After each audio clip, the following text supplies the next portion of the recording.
That is the hardest part of that ring. For the hardest part of the ring.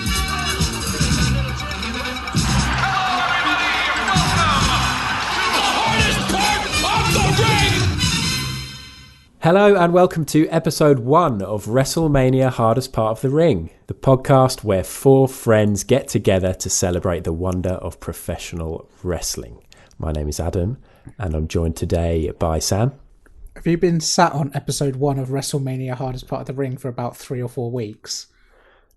3 or 4 hours, to be more okay. accurate. Also, my original thought was I'll say that line, I'll get mega laughs, and then we'll use that before the music, and then I'll do the normal intro. But no, complete silence. Sorry, Adam. I feel like we've let you down. That's on us.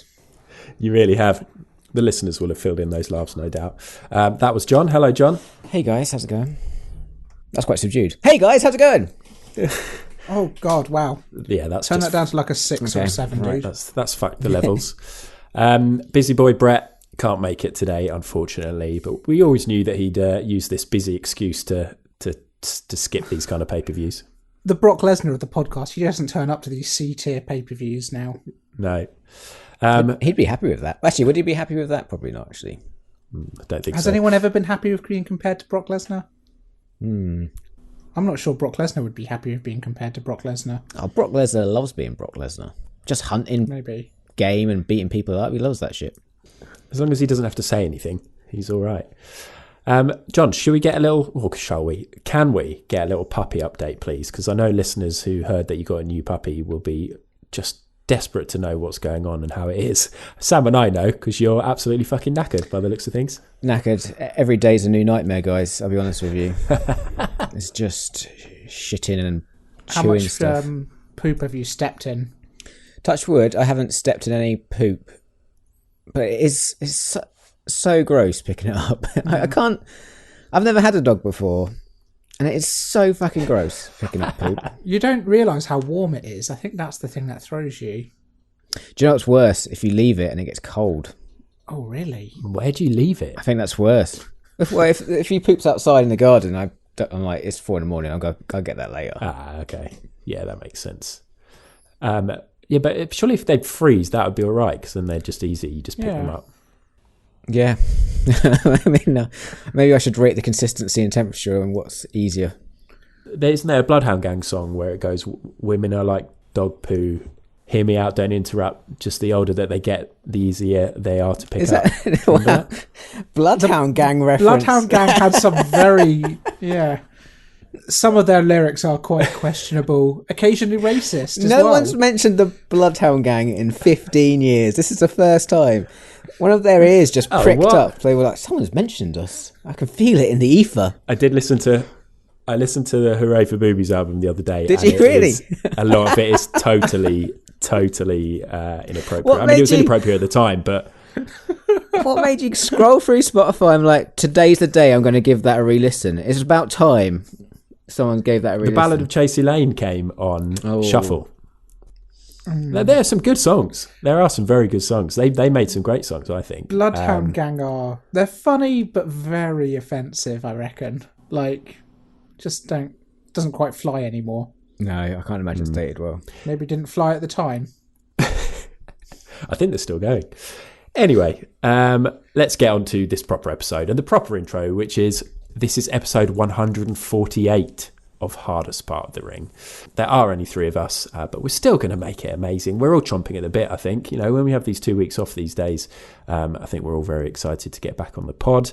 The last pod we did was a couple of weeks ago. It was the spring quiz, hosted by Sam. Ooh. What a quiz. Possibly my favourite quiz to date. I enjoyed it. I did not.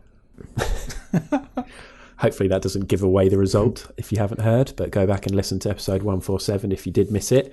This podcast will be a review of WWE WrestleMania Backlash 2021.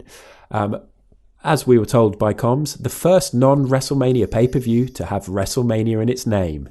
No shit. Yeah, it's the big one leading up to WrestleMania Hell in a Cell, followed up by WrestleMania SummerSlam. Imagine. Does it cheapen WrestleMania slightly, do you reckon? Yes, okay. Does it elevate Backlash? It does. I mean, Yes. it does elevate Backlash, you're right. It does. Big question: would you guys rather have WrestleMania Backlash or Stomping Grounds 2?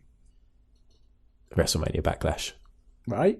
Like Yeah. Stomping Grounds was an awful name. I like it. Did sound a bit like... What? I Stomping like it. Grounds. But, I mean, it makes sense. Like the whole, why not just stick WrestleMania on there? Yeah. You know, and a lot of the Oh. feuds are still related. Sorry, I thought you meant like you liked Stomping Grounds. I was Oh, about God. to quit the pod. I couldn't tell you anything about Stomping Grounds. I have no memory of what happened. It was the replacement for Backlash that year when basically WWE were going to Saudi Yeah, Arabia. of just after course. Saudi Arabia killed someone. Oh, yes. And they didn't. And Yeah, of They course. didn't like the irony of the name Backlash. Yeah. Okay, cool. So before we do move on and actually talk about the pay-per-view we're here to talk about, you may have noticed this is episode 148, which means in 2 episodes' time we'll be celebrating 150 episodes. And we were trying to work out what to do.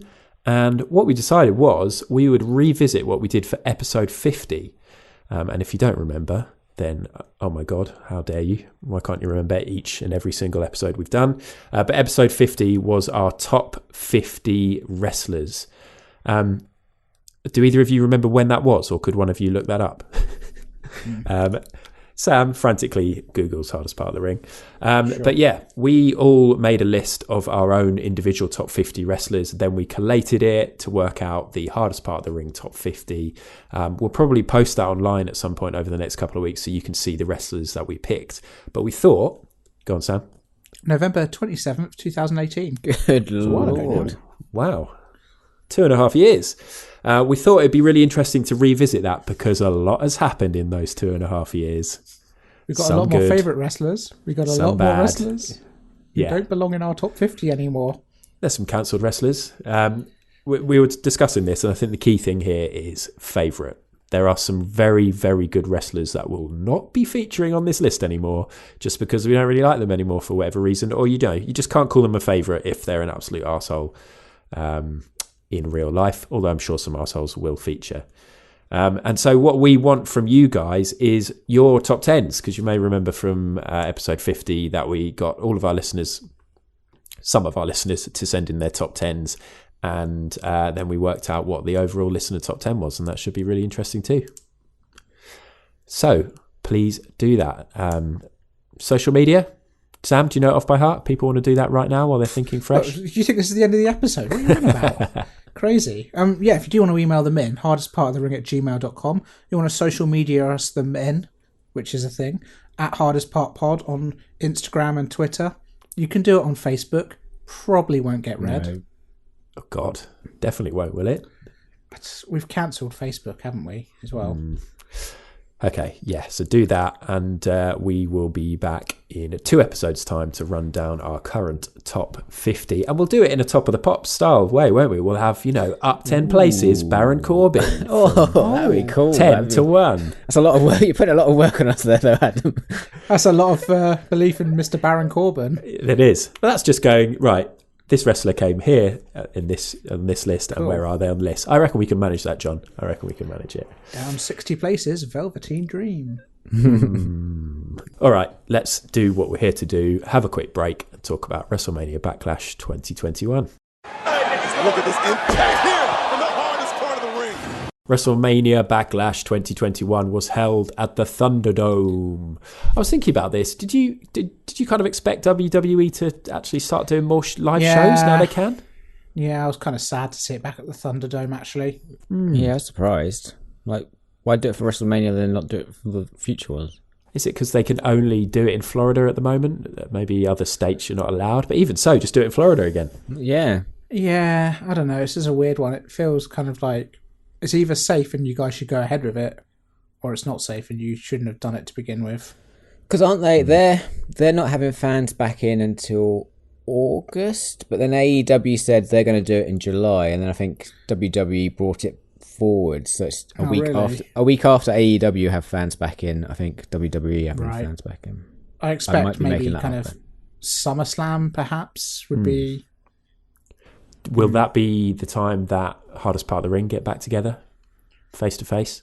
I'm getting my vaccine tomorrow, so I'll be antibodied up. Are you that old, really? I've already had mine, but that's because I have limp lungs. Anyway, lungs? so the Thunderdome.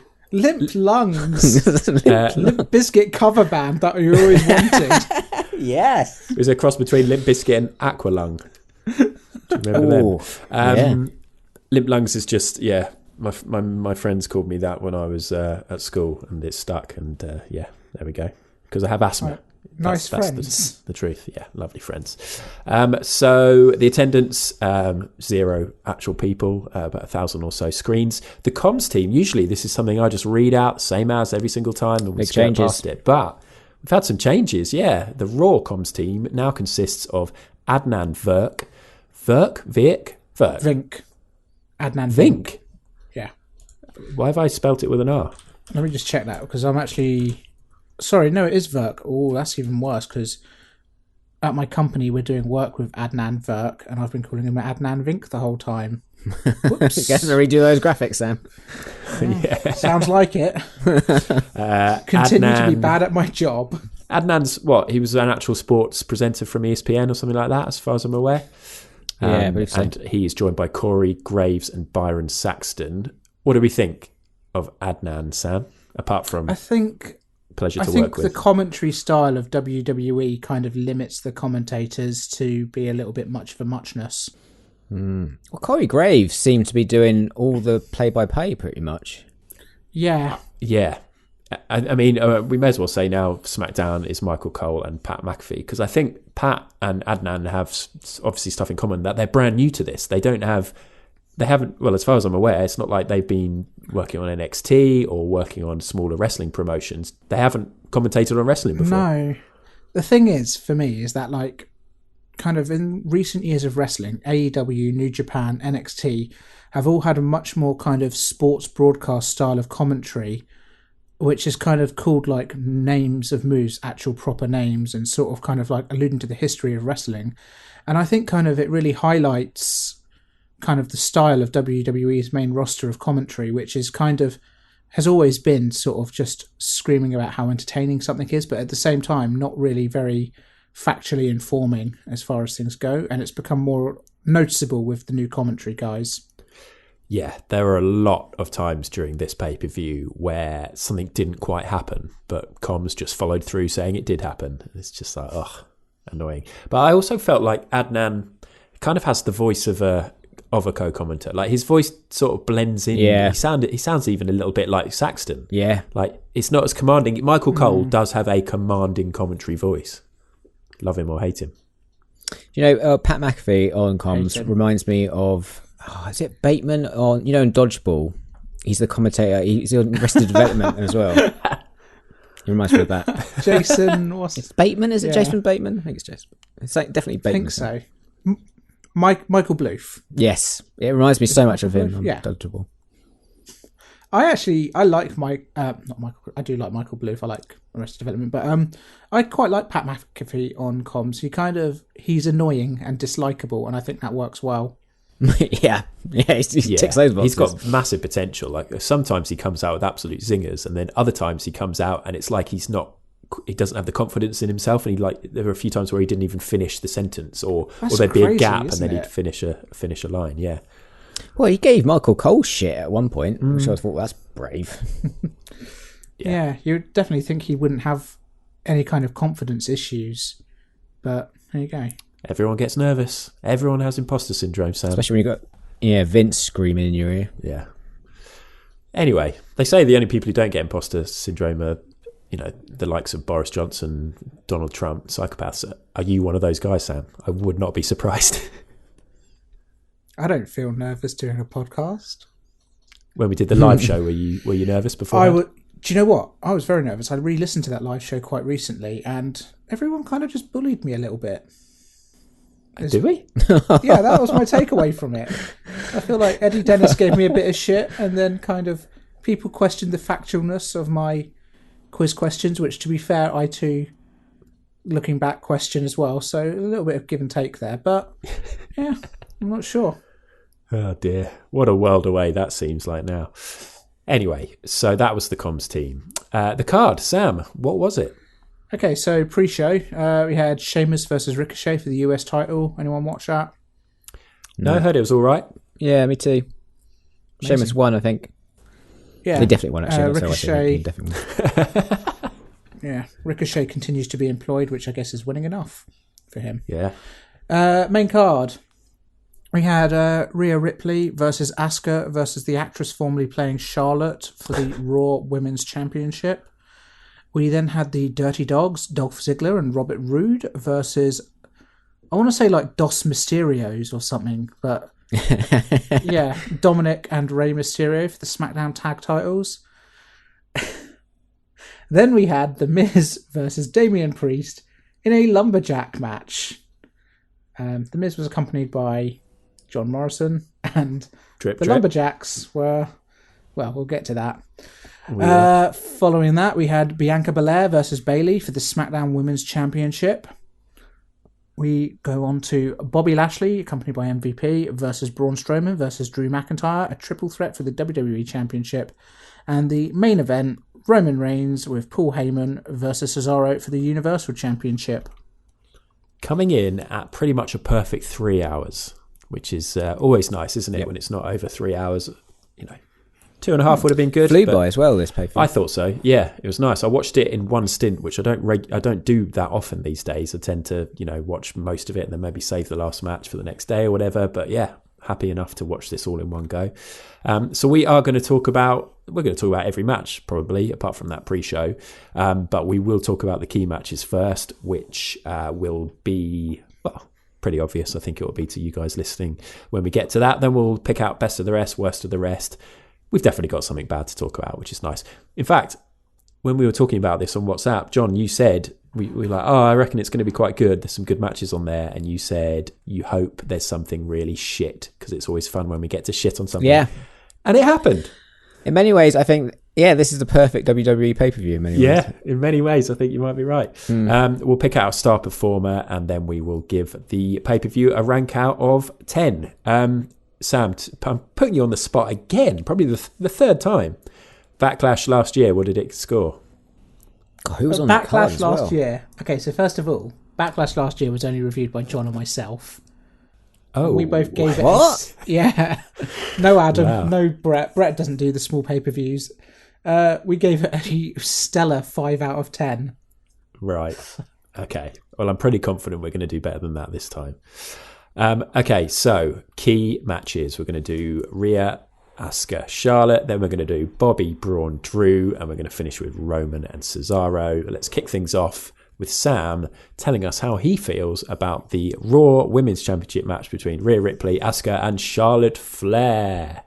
It's going to make great podcast listening this. I can't remember how this match was. I remember enjoying it. But, spoilers for the whole pay-per-view is that I thought it was a good match. That's it, folks. Tune in next week. That is fucking dreadful. So John went into the running order and chose Sam to speak first on this match. Yeah, you should have checked with me on that one. It was a good match, but the thing is that Backlash in general was very good, and it's kind of gotten lost in the malaise of goodness. That's my take on it. This is what happens when you don't make notes. 3.5 years, you don't make any notes, you don't have any memories. You're right. I What did take you notes think about every it, day of my Adam? life. Well, I'll tell you exactly what I thought with some pre-prepared jokes. No, there aren't any jokes. I'm at least, Okay. I am at yourself. least honest. Do I have? Actually, I do have a bit of a joke here, guys. Are you ready for this? Okay. Obviously, Sonya Deville was involved in the booking of this match. I wondered what we thought of Charlotte's new Cruella Deville ring gear, and do we think she should have a new finisher called 101 Damnations? Is that a joke? Okay, cool. So Is the feed broken? Are you guys there? yeah, It's not really a joke, but that could be a good finisher, right? She was wearing like a spotty Dalmatian type thing. If she changes her gimmick to be a Dalmatian, then it would be a good finisher. Ooh, okay. And then 100 other Dalmatians run out. Yeah, like just lick her like you get opponent young to boys in New Japan, just all the sort of NXT trainees. Yeah, I mean, but yeah, let's talk. I mean, if Sam can't remember any of the match, let's talk a bit about the stuff around the match. Charlotte's new look, her new ring gear. I'm not talking about her face or her body or anything like that right now. Just talking about her gear and her entrance. Do we like it? Separate pod for that. That'll be on the spin-off. I thought you called it the skin off there. I was like, fucking getting really deep into plastic Start the surgery. ring skin off. I'll just put the ring skin off. Where we It's like Hollyoaks after dark. We comment on all the surgery that's happened across the decades. Anyway, guys, this was a great match. Okay, fuck the ring gear. Go on, John. Tell us. What I really liked about, because you know, a lot of times in triple threats, you get that moment where someone gets shoved out to the outside of the ring and they stay there for ages while the other two fight out, and then they sort of switch back and forth. But with this, you didn't get that. It was like all three of them in there all the time. The interplay between them all was amazing. Yeah, I thought this was an absolute banger. It would be match of the night if there wasn't a couple of other really good matches on this card. Yeah. But it was an outstanding match, and I thought all of them did well. The end was a little bit weird. Yeah. If we want to, Felt a little bit rushed, maybe. Yeah. because there's a bit. I mean, it Like, felt... Charlotte gave the big boot to Asuka, and then Rhea rips her into the ripside, and then they cut to like Charlotte Flair. She's outside of the ring somehow on the floor, looking like, how did I lose that? That's crazy. Well, Combs tried to say that when she did the big boot, she fell to the outside. But even so, if you want to win the match, there was plenty of time. It wasn't like it was a really quick riptide. I was thinking that as it was happening. So why isn't Charlotte doing anything here? Why isn't she breaking up the pin? But apart from that, that was literally the only misstep for me. I loved the way it started. I loved the fact that Asuka and Rhea were kind of like targeting Charlotte a little bit. Charlotte was being the cowardly heel coming out, but they weren't sort of letting her stay out of the ring. And as you said, the way that it felt like it was so tightly choreographed without feeling like it was too staged and choreographed. But there were bits in it that were just frenetic. There were bits where towards the end I was just like, this is great, I'm loving this. It's just action, action, action. I particularly enjoyed the bit where Rhea and Asuka tried to do the double suplex on Charlotte, and then she countered it into the double, I think they called it a chop block, and then did the double natural selection, which looked really cool. But yeah, three of the greatest, right? These three will feature highly, I imagine, in our list when we get round to it. Yeah, I really enjoyed Asuka's armbar game once again. Just kind of so smooth, those transitions, rolling into the different arm bars and stuff. Yeah, big win for Rhea as well. You know, It was the right result as well. I thought sure that they were going to put it on Charlotte. Like, they love putting the belt on Charlotte, I thought. They do, but they do need to build Rhea's stock up is the thing. And having her beat both Asuka and Charlotte is a huge kind of like, yeah, we believe in this person. And I think it was definitely the right decision as well, because like Asuka and Charlotte don't really need to be the champion. They're two of the best women's wrestlers in the world, and eventually they'll be champion again. But yeah, it's good for Rhea. Yeah. She was great as well at the end, where she was taunting Flair from the turnbuckle. That was pretty great, yeah. I read something about that. I think I missed that. I don't know why, but yeah. She basically just going na na na na na. It was really childish, but I enjoyed it. A bit weird, yeah. Is Rhea supposed to be a heel now? Because they had the fake crowd noise booing her, and I think I've read that they sort of turned her heel. I'm not a fan of that. I mean, Flair, if she is a heel, no, Flair's a definite. Yeah, it's a weird one. If Rhea's a heel, she's not a very good heel. Like, she just seems a bit like a tweener, to be honest, at best. Yeah. Well, she's like a cool heel. I don't know. It's like people love her. Like this. She's not a cowardly heel. That's the thing. No, Definitely not. Those are the best heels. There are some great cowardly heels on this pay-per-view. So much great stuff to talk about. So let's move on to the next match, and hopefully John will remember some of what happened, because we're going to talk about Bobby Lashley versus Braun Strowman versus Drew McIntyre for the WWE Championship. What do you think, John? Yeah, so when they announced this match sort of straight after WrestleMania, I was like, okay. Well, because I quite like WrestleMania being the sort of full stop on feuds rather than it continuing after. But, I like both Bobby and Drew. I was like, okay, I'll watch it again. Let's do it again. And then when they added Braun to it, my interest nosedived, and I was like, "Oh, Opposite for me. God, I can't believe you lie. Come on, you've been down on Braun recently. You have to admit." It did make me want to watch the match a bit more because I don't really want to watch Drew versus Lashley either. And I was not expecting what happened, especially from Braun. This match was a fucking banger. Like, out of the stratosphere, banger. Big guys taking bumps. 5 stars. Incredible. So much better than it had any right to be. 5 stars, okay. Honestly, this is a 5-star match. It is Drew outrageous. McIntyre did a Michinoku driver to Braun Strowman. On Braun, on his own.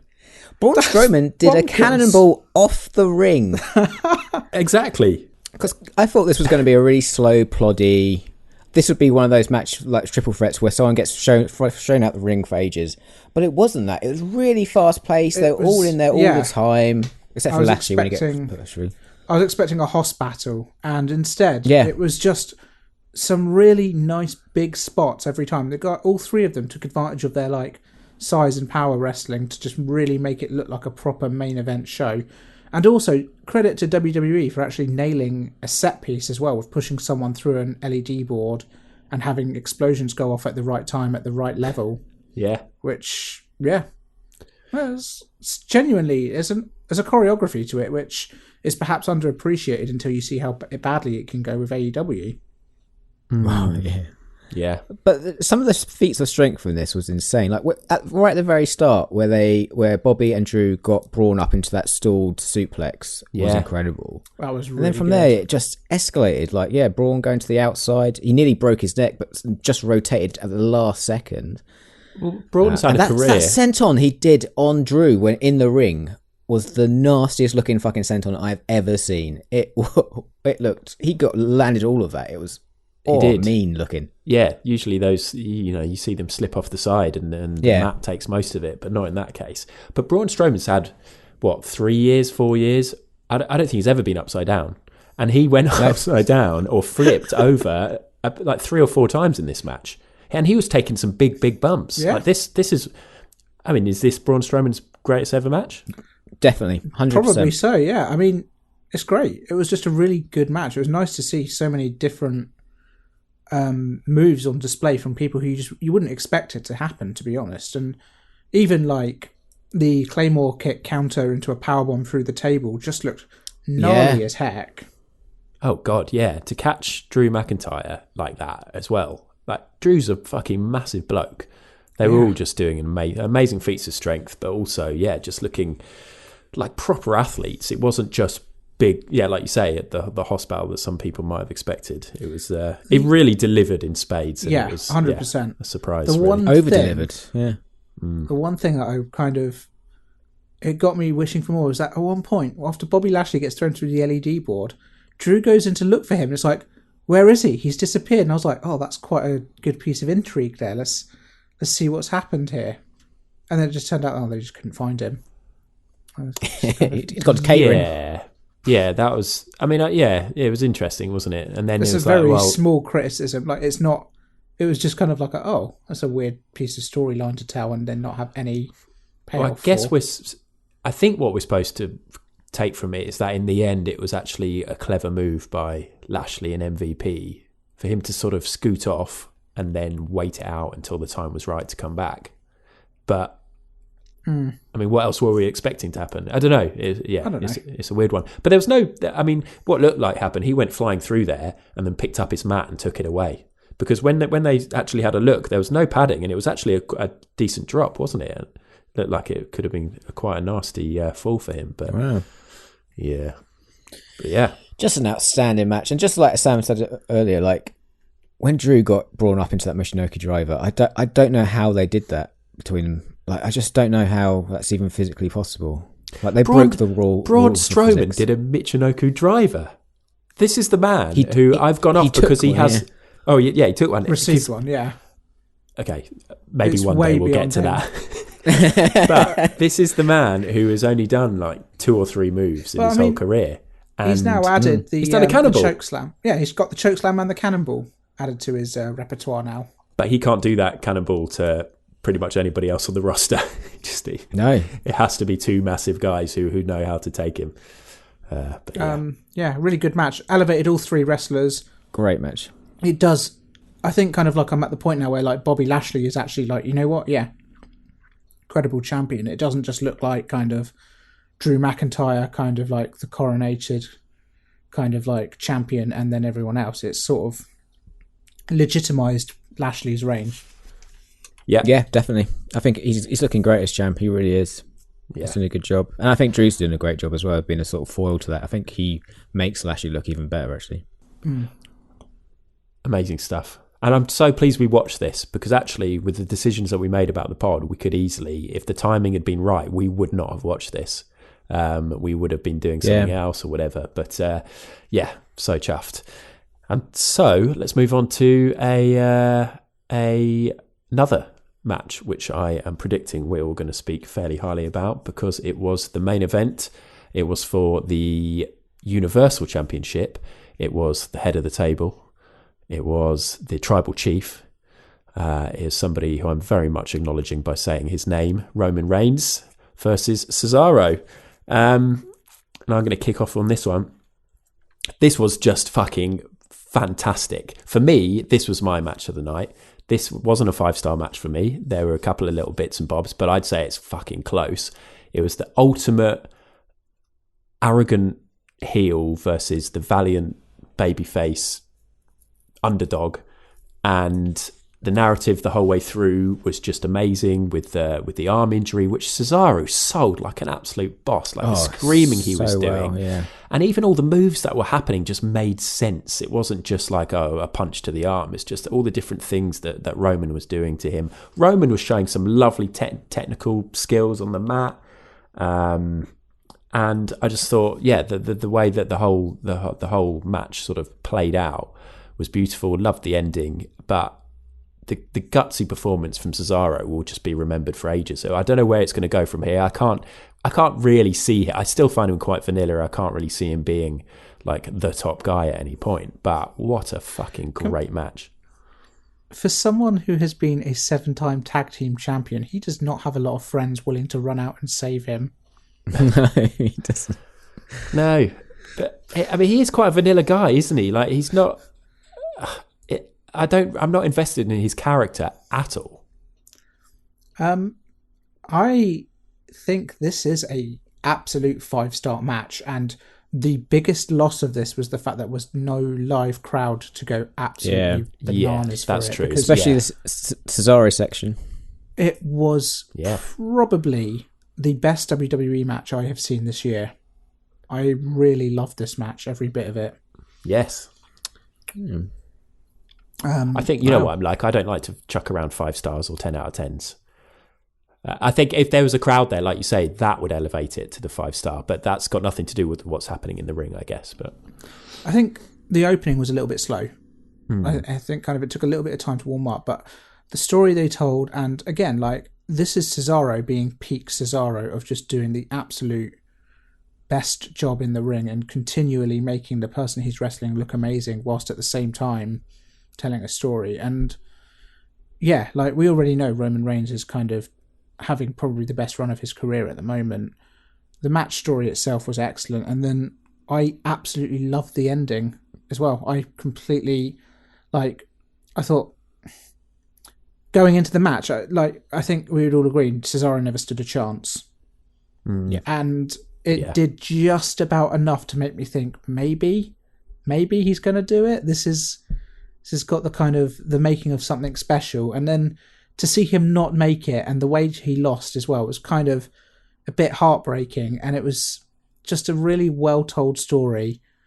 And then to have like the very end as well, with Seth Rollins come out and beat the ever living shit out of him too, after Jey Uso had beaten him up, was just like, icing on the cake. I loved it. Yeah. I always think with these sort of matches, because sometimes you have these matches where you know there's no way Roman's dropping the belt straight after WrestleMania, so it's just not going to happen. But if they give you that moment where you believe it for just that near fall, just for a split second, like they've done their job, and they did that in spades in this match. Like, it got a lot closer than I was expecting. Yeah. I was thinking they're not going to let him get that close. It'll be a gutsy performance, but he's not necessarily going to get that close. And he did. He did. I loved it. It reminded me of Rocky versus Apollo Creed. Like, it was just kind of, here is an underdog who shouldn't be here fighting a champion who's quite arrogant.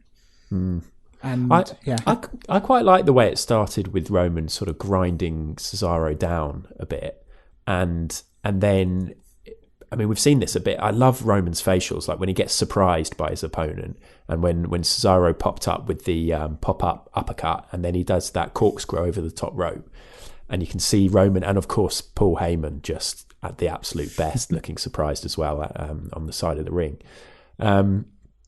I quite liked the way it built, but the main thing for me is just I fucking loved Roman before this, and oh my god, I mean, I think he might end up being number one on my list in a couple of weeks, because at this moment in time, there's no other wrestler that I was watching him when he did that stuff to the camera, and he was like, "It's your boy," and everything he does, even when he's talking in the ring and you can't quite hear it, it just looks cool as fuck. And when you can hear it, he's saying cool stuff, like his promo stuff's on point. He looks cool as fuck. He's shredded.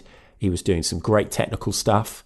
I don't even mind the Superman punch. I wish Brett was here, and I wish Brett had watched this. I'd love to know what Brett would think of this. I think, like, Roman has just, he's the man.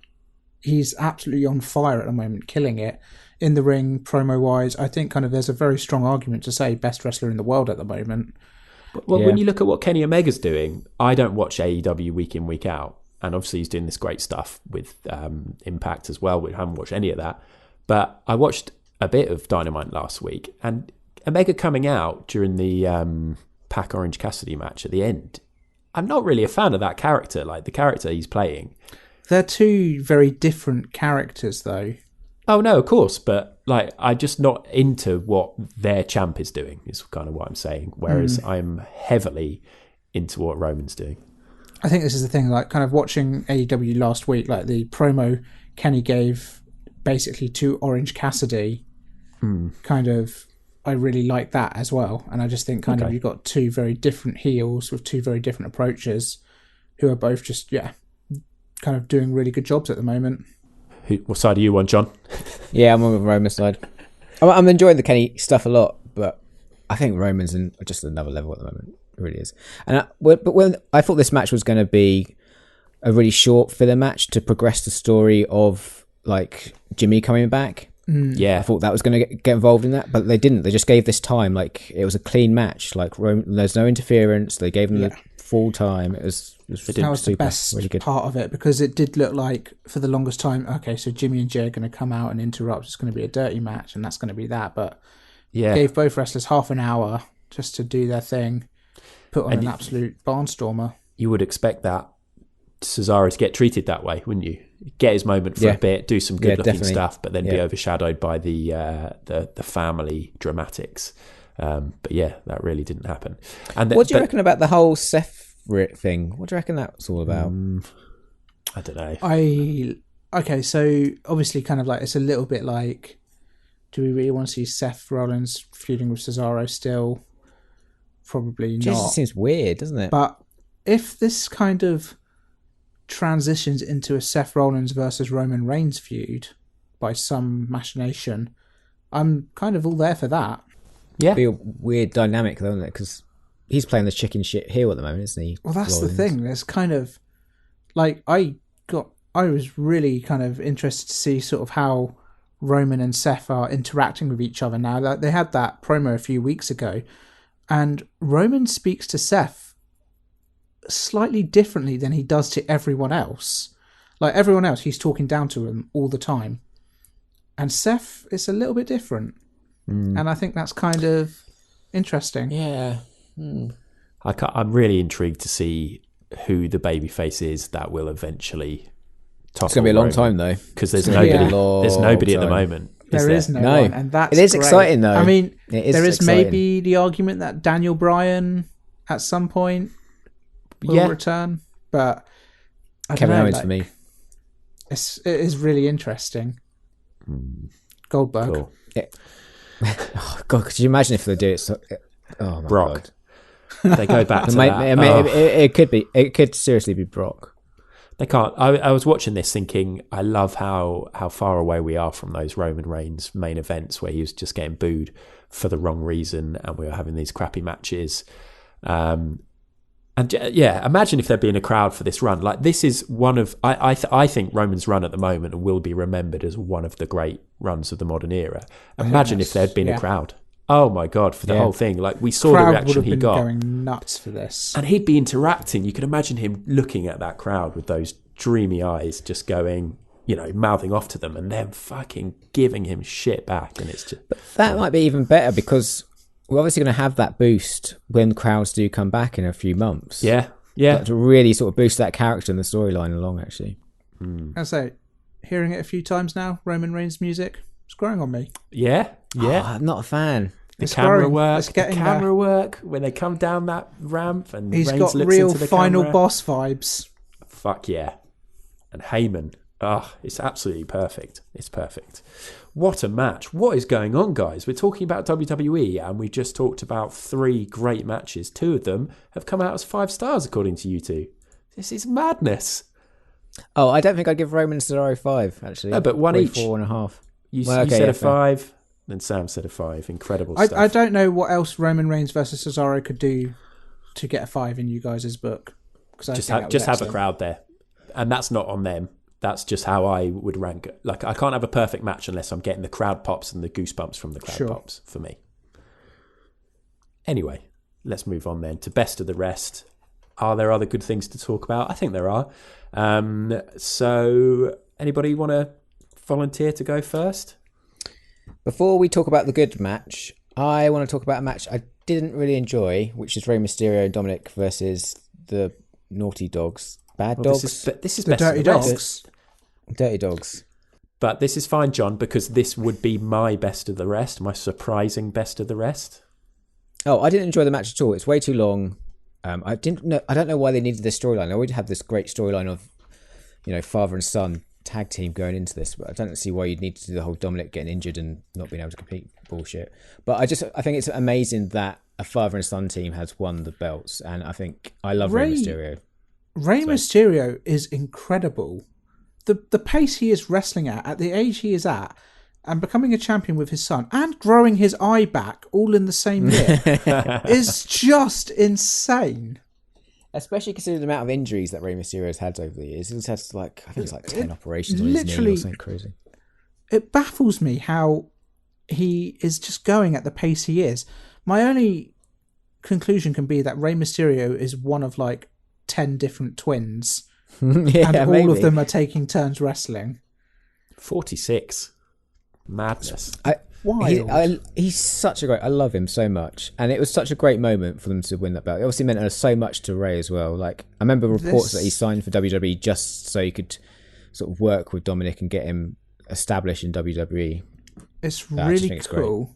My one concern is what's the deal with Dominic? Do WWE just not believe in him as a wrestler or something? Because the whole injury storyline here for him to basically just do a 5-minute match.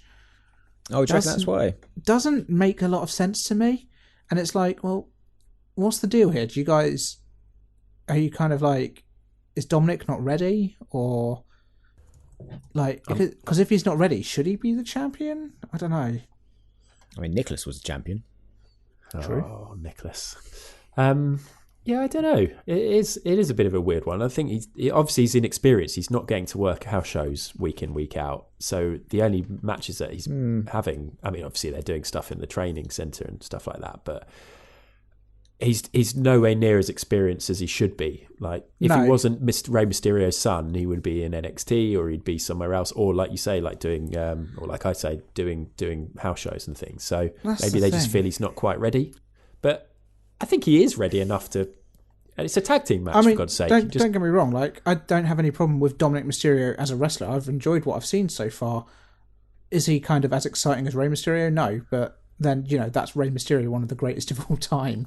Yeah, I just think I don't know. Nepotism doesn't really kind of sit hugely well when I'm watching it. I just kind of think, as you said, Dominic Mysterio wouldn't be on the main roster of WWE if he didn't have Mysterio as a surname. Well, you need to have a word with your dad, who insisted that you would add it to this podcast when it was just going to be me, John, and Brett.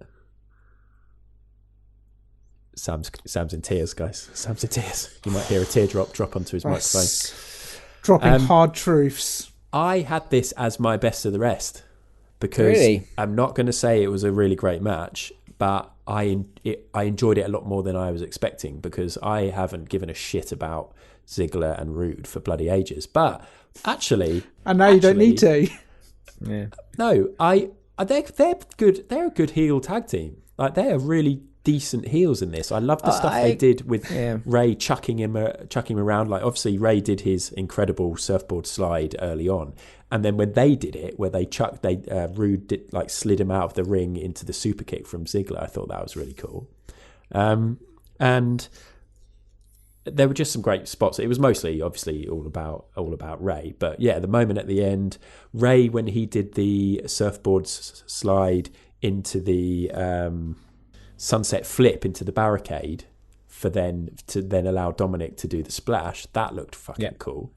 And when the match finished, I was like, oh man, that was really cool. That was really good fun. I enjoyed that, because when it started and you had the Dominic injury, I was like, oh god, I can't be arsed. But it surprised me. Yes, I think this was a decent match, to be honest. Like, I don't think there was anything wrong with it. I think the whole Dominic Mysterio being protected thing is a bit weird, but it's one of those matches that actually feels like maybe it probably belonged on WrestleMania as opposed to WrestleMania Backlash, because that's kind of the sort of thing that you could imagine WWE being like, what a WrestleMania moment, a father-son tag team champions. Yeah, true. It's a shame there was no crowd there for that. Yeah, but good for those guys. Yeah, and I don't hate Ziggler and Rude. I hate Rude. They're very just kind of dirty dogs, sort of middle of the road wrestlers who have made a middle of the road tag team. I think Ziggler's decent. I do. Anyway, John, your best of the rest. I mean, there's only one other match, and there's two, but it's not going to be one of them. Is it Bianca Belair versus Bayley? I'd said the Rey Mysterio one. Oh, well, I thought just that at that moment, I thought you were going to talk about other stuff. Sam, would yours be Bianca versus Bayley? I quite like the zombie. Bianca Belair. Do you know what? I'm going to go back for... No, we'll wait until we get to worst of the rest, but I obviously don't hate it as much as you guys do. But we have to talk about Bianca Belair versus Bayley, because this, again, was a very, very good match on a pretty stacked card overall. And I absolutely love Bayley at the moment. I think everything she's doing is amazing. Yeah, it's really, really strong, this match. And I feel a little bit sorry for it that there are so many good matches on this card that it felt a little bit lost, but it was a really strong match. Yeah, I think they're probably going to carry on this feud a bit longer, but yeah, solid. Bayley, for my money, is one of my favourite heels in wrestling at the moment. I think kind of, if you look at like the pandemic era of wrestling, I think no one has come out of it better than Bayley. Roman, but I see what you're saying. Sure, okay. Yeah. Roman and Bayley. Okay. But I think kind of, yeah, if I had to like rank the four horsewomen at the moment, it'd be like, oh, who's your favourite and who do you think is the best wrestler in the world? I think kind of Bayley is probably my number one. I think the key thing, actually, I say Roman, but he was missing for a lot of the pandemic, and rightly so, for very serious reasons. But Bayley fucking carried WWE for a lot of that. Love the heel stuff she's doing at the moment. Like kind of the obnoxious cackling heel and the cocky arrogance, and it's just, it works so well with someone like Bianca Belair, who is still kind of very, obviously incredibly talented, but still very fresh and new to wrestling in the bigger scheme of things. It works really well. My only criticism is the very ending, the pinning with the head didn't quite land, which is a shame, because I think the whole match itself was really good. I forgot to mention, actually, guys, that I got both of your names shaved into the back of my head before this pod.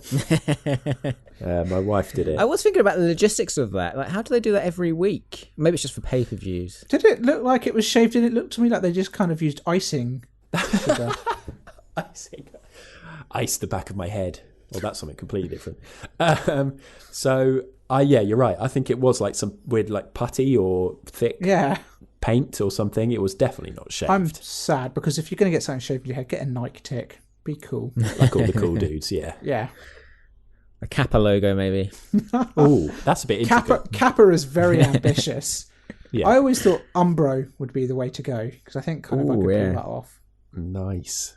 We should do this. We'll do it. If we have another live show, we'll all episode get... episode 250. Sports brands.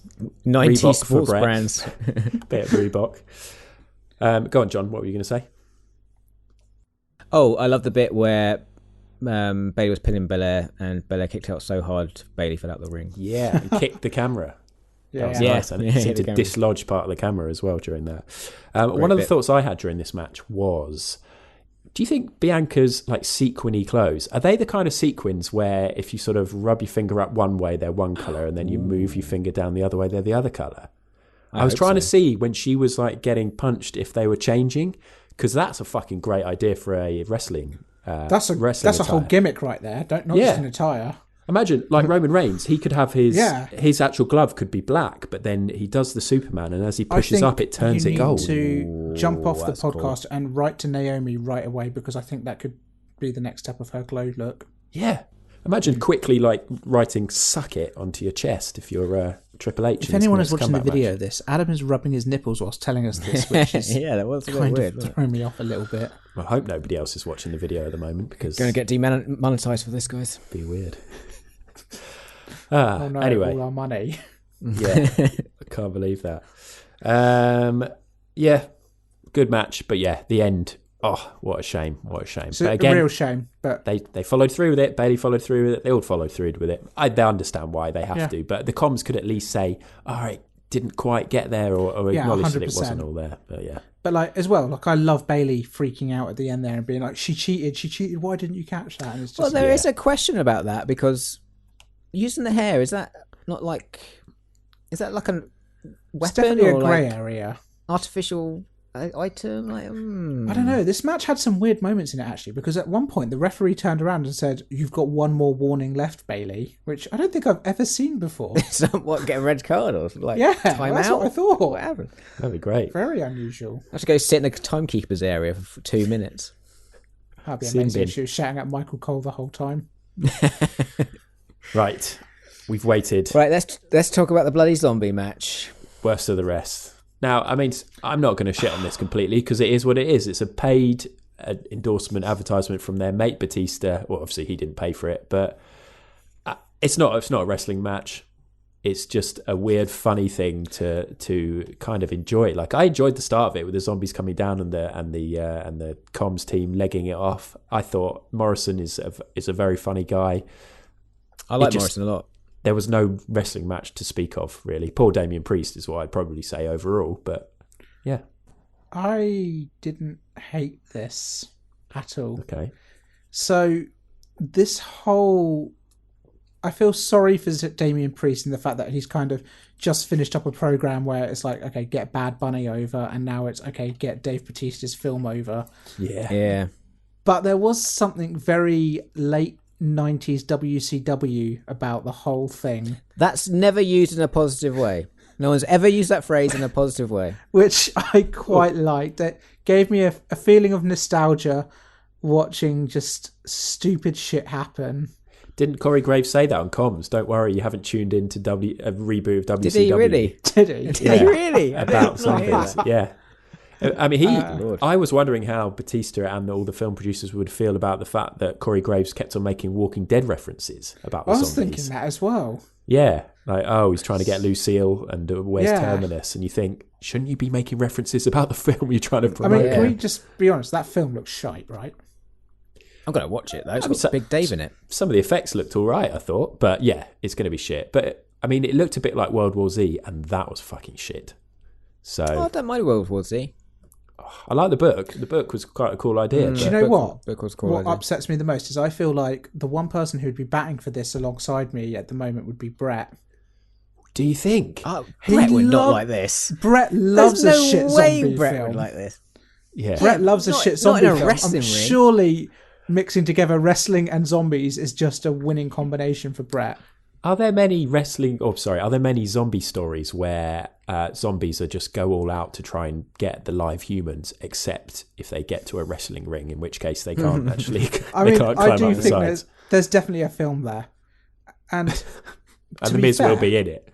Yeah. considering WWE's track record with how they treat the dead and Katie Vick, this is a step upwards. Ooh.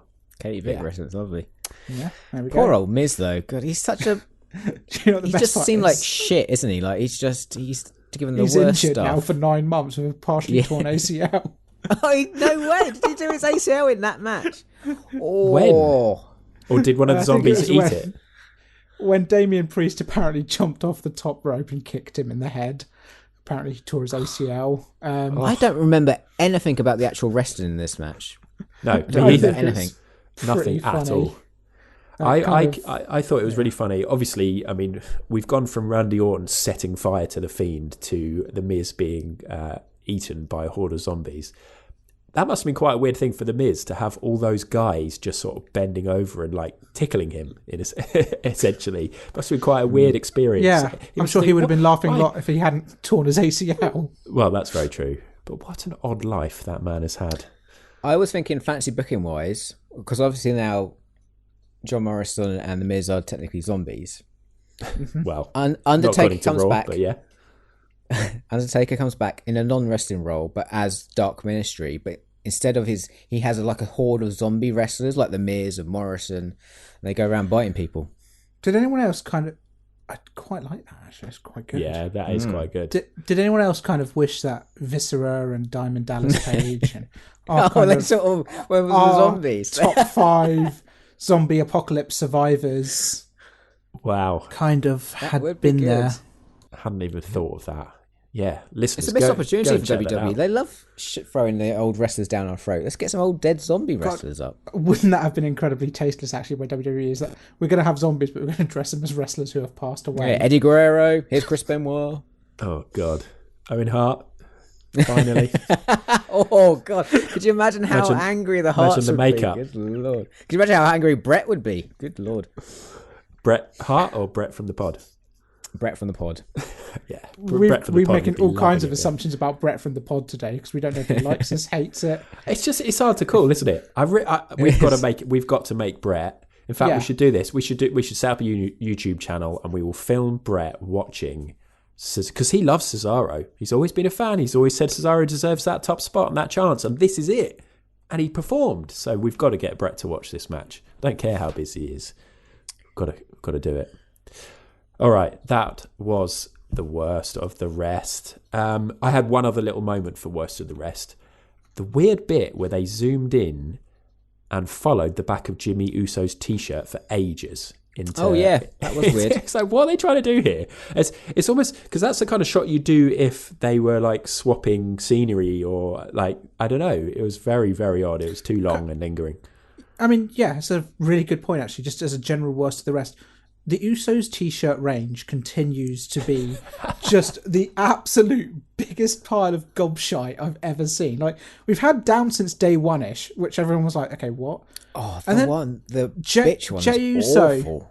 With just like kind of, I'm the right-hand man. And then Yeah. Jimmy Uso now with, I'm nobody's bitch. And it's just like, Bitch. guys, You don't, can't wear you that. can't just shout a statement and put it on a t-shirt. But I quite like it for the Obviously. storyline, but maybe not for merch sales. But it was quite funny him coming in and being like, look at my t-shirt now, having watched SmackDown the last few weeks. Uso's merch range continues to just be consistently the absolute worst thing in WWE, including Vince McMahon. Wow. Wow. Good Wow. hill game. All right, let's move on to star performer. I imagine we're all going to pick the same person here. Is it Cesaro? Of course. It's for me. Yeah, I'll go Cesaro. It's hard this because everyone was really great in this pay-per-view. Yeah. But yeah. Overall rank, this will be interesting as well. I think we're pretty convinced it's going to do better than the 5 out of 10 that you two gave Backlash 2020. Just remember, Backlash 2020 was the greatest wrestling match of all time, starring Edge and Randy Orton for 55 minutes or however long. I rewatched that for our top matches of the year earlier this year, and it was all right. You gave good. it Yeah, 5 enjoyed out it of a 10 lot. at the time. It would have been a hell of a lot better if they hadn't trailed it as the greatest wrestling match of all time. That was the hugely stupid thing about that. If it had surprised us with that, then it would have been very, very different. Anyway, Backlash 2021. I wrote down my score earlier. Am I going to change it? I don't think so. I'm going to give it an 8 out of 10, which it was a real. I turned off the telly last night and I was like, that was really good fun to watch. Really enjoyed it. 8 out of 10 from me. John. It's a 9 from me. Oh, Sam. 8.5 from me. I thought this was an excellent pay-per-view. Oh, This might be WWE's best ever pay-per-view we've ever reviewed. that is madness. So that's given it an 8.5 overall, which is really high for WWE. Oh, Really? Are WWE quite good now? Well, No, because all the build. Okay, like, all right, yeah, yeah. Raw has been awful. SmackDown's Raw been is pretty dog shit. good. Yeah. Yeah. So But they've got a lot of This talent is- in the ring. this is the third best WWE pay-per-view we've ever reviewed, Oh my god. ousting Evolution. Well, actually, okay. Evolution at 8.5. The only pay-per-views better than it were the 2019 Royal Rumble, which got 8.625, and our number one pay-per-view ever reviewed in WWE. Anyone want to take a guess? Is it a really old one? No. Oh, okay. It's actually kind of obvious if you remember it, but... Oh, really? Well, don't test us like this. Okay. Yeah. No idea. Survivor Series 2019, SmackDown versus Raw versus NXT, Oh, that was a good one. which was 8.8. Oh, I might watch that after this. No. Hard Yeah, to that was a disagree with cracker. that. That was an absolute absolute banger. cracker. Yeah. Oh, you had Roderick Strong, like Shinsuke. What's something else? Oh, that was a good one. Yeah. There we Amazing. go. Well done, WWE. Yeah. Seriously. Massive props. Massive props. Just if you don't watch Raw and you watch some SmackDown clips and then you watch the pay-per-views, you're laughing really. I think at the moment because we enjoyed WrestleMania on the whole, I'd say, and to follow up with what is traditionally fucking shit with a score of an 8.5 average from us. That's saying something. Although let's face it, Brett probably would have brought that average down slightly. Anyway, let's ignore that because Brett's not here. That is the end of the podcast pretty much, but we will have a quick break and then we will do some admin, remind you about the top 50 wrestlers and all that kind of good stuff. Back of the neck of Charlotte into the hardest part of the ring, courtesy of Carmella. Give it to Carmella, wisely using the ring to her advantage. Okay, so as I said, in 2 episodes' time, episode 150, we're going to do our 50 favourite wrestlers, where each of us will pick 50, which is quite a fun thing to do, trying to firstly remember 50 wrestlers, then take out all the absolute shitbags or people that you can't really include anymore, then put them in order, then collate them into a final list, which we will then present on the podcast, episode 150. But we want you to tell us your top 10s, so get in touch on social media or email. John will give that info in a minute. Just tell us literally your top 10 favourite wrestlers in order. Not the best, not the most technically proficient, not the people who deserve a chance more than others. You don't need to be hipster about this, just the people who you love watching in order. That'd be great. John, what are those details? So you can email us at, hardestpartofthering@gmail.com, or you can get us on socials at hardestpartpod. Adam, you Lovely. asked me for the socials earlier, and did you feel like I didn't do a good enough job? No, when I did the running order yesterday, I put John in because I usually slot you into that spot, but I realised you do the card and John might be like desperate to get involved. John doesn't give two shits. He Are you just wants happy to go about to your bed. decision? Yes. I think I did all right. Come on. Nice. All right. Well, thank you to everybody for listening. Much love, Brett. If you're listening, please go and watch the pay-per-view. In fact, we should tell him to watch it and then listen to this. We'll do that separately, though. We won't phone him up now. That would be really weird. But thank you, Sam, for taking part. Thank you for having me. Thank you, John, for guesting on this podcast of ours. Thanks very much, guys. And thank you, WWE, for a wonderful pay-per-view. Yeah. Thank you, WWE. All right. We'll see you soon. That was the hardest part of the ring. That is the hardest